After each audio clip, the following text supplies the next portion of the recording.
Bonjour à tous et bienvenue dans ce club magnifique qui est celui de la l'AS Fontaine-Antibes. On est très heureux de vous retrouver. Je suis très heureux de vous retrouver pour un nouveau numéro. Vous avez apprécié les deux premières interviews avec Marcel et avec Biram. Aujourd'hui, voici un nouveau numéro avec à mes côtés Nizar Kalfaoui, coach des seniors D2 du club. Donc Nizar, comment vas-tu? Écoute, Marwan, ça va très bien. Je suis très ravi d'être ici.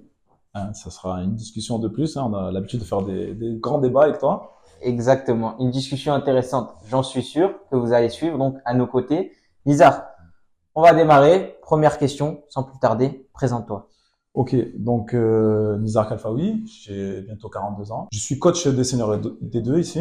J'ai toujours coaché à La Fontaine, soit en catégorie jeune ou en foot réduit ou même maintenant avec les seniors. En tant que joueur, j'ai commencé au CDJ à jouer. Je suis venu ici en U15 pour jouer au niveau ligue. Et après, j'ai dû arrêter de jouer quand je suis parti après mes études à l'étranger. Mais sinon, au niveau coaching, j'ai toujours été dans ce club et je suis très très content de faire partie de la famille AS Fontaine. Deuxième question, comment te décrirais-tu en tant que coach? Je pense que je suis un coach qui est dans l'accompagnement. J'aime le sérieux sur le terrain. Après, je peux avoir des bonnes relations avec les joueurs en dehors. Puis, j'aime beaucoup les efforts, la persévérance. Actuellement, tu passes ton BMF, donc le brevet moniteur de football. Qu'est-ce que ce diplôme t'apporte? En termes de contenu, je trouve que c'est intéressant, surtout dans l'organisation au niveau des séances. J'ai appris pas mal de choses. Il y a plein de choses que forcément on se rendait pas compte au préalable avec les CFF. Mais au-delà de ça, vraiment en termes humains, j'ai appris à connaître des nouvelles personnes. Je me suis fait un nouveau réseau et c'est super intéressant. Et puis après, franchement, j'ai rencontré une très très belle personne. Bon, j'étais déjà très proche d'un collègue qui est avec moi, Sofiane Janati, qui était à Beau Soleil. Puis je me suis rapproché beaucoup. En fait, avec les coachs du 06, on a fait une vraie entente. Il y a Douglas, après il y a mon Zach, voilà.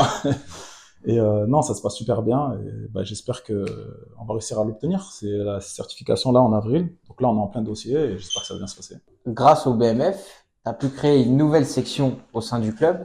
Est-ce que tu peux nous la présenter, nous en parler? Alors oui, dans le cadre de mon BMF, ça c'était une analyse qu'on avait fait avec le président. On manque d'action sur la diversité du foot, en tout cas les sports adaptés. Donc on a créé une section loisirs et notamment pour répondre à la demande du fait qu'il y a beaucoup de licenciés qui n'arrivent pas forcément à trouver chaussures à leurs pieds. À présent, une question que je trouve très intéressante. Le métier de coach, c'est un métier très spécial. Comment l'expliquerais-tu pour ceux qui ne connaissent pas ce métier? Je pense que la première qualité, c'est d'avoir d'aimer ce qu'on fait et d'être investi. Parce qu'on se rend pas compte, mais ça prend beaucoup de temps. Celui qui fait ça pour l'argent, je pense qu'il se trompe d'adresse. Ce que je fais, moi, comme en tant qu'éducateur, ben, l'idée, c'est de pouvoir apporter quelque chose de nouveau à mes joueurs, de les accompagner, de les faire progresser. C'est vraiment ça l'idée principale qui m'intéresse. Après, bien sûr, on aime la compétition, on veut gagner des matchs, on aime les titres, il n'y a pas de problème. Hein. L'intérêt principal, c'est vraiment le côté humain, donc j'apprécie. Après, je dirais que si on veut évoluer, il faut justement pas trop être attaché à ce côté humain. Bien sûr, il faut un minimum. Mais si tu as envie d'évoluer, d'atteindre des niveaux, il faut quand même que tu te détaches de tout ça et que tu sois beaucoup plus pragmatique. Te féliciter parce que tu as parlé de gagner des titres. Et t'es le dernier vainqueur en tant que coach de la Coupe Côte d'Azur. Voilà, c'est à souligner. Honnêtement, c'est très content, c'est une fierté. Avec le groupe, on allait la chercher cette coupe, parce que je rappelle, on est une équipe réserve. C'est une coupe qui est ouverte aux équipes 1, mais qui n'évolue pas en régional.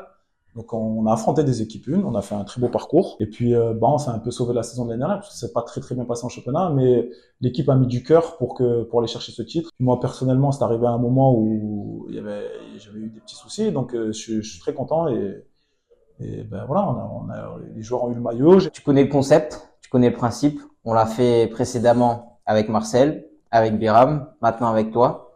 Question courte, réponse courte. Football d'avant ou football actuel? Avant. Football offensif ou football défensif? Offensif. Défense à 3 ou à 4? À 4. Le meilleur joueur que tu as entraîné dans ta carrière? Alors, le meilleur joueur que j'ai entraîné, ouais, je dirais quand même Enzo Crivelli. En plus, j'ai toujours en contact et tout. Et très belle personne, donc sans hésitation. Après, il y a eu des bons petits joueurs qu'on a encore au club. Ton plus beau souvenir en tant que coach? Mon plus beau souvenir en tant que coach. Ben, paradoxalement, c'est pas spécialement une année où ça s'est très bien passé, mais c'est l'année où on descend de 19 DHR. C'est la première année où j'avais les 19 DHR.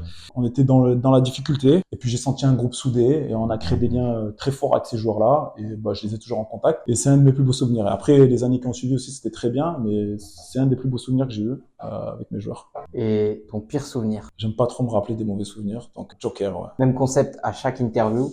Voilà, pour finir l'interview, je laisse à notre invité le choix de clôturer notre entretien. Voilà, ça peut être une phrase, un mot, une citation. Avant toute chose, je vais te remercier et je trouve que c'est vraiment très bien ce que tu fais. Je t'encourage à continuer. Je pense que tu as un potentiel, il faut que tu ailles le chercher, ce potentiel. C'est gentil, merci. Et pour les citations, je dirais petit à petit, l'oiseau fait son nid. À chacun son métier, les vaches seront mieux gardées. Merci à Lizard d'avoir accepté cet entretien. Merci à lui, c'est une personne formidable, voilà, avec qui je m'entends bien dans la vraie vie. C'était un plaisir de réaliser cette interview à tes côtés.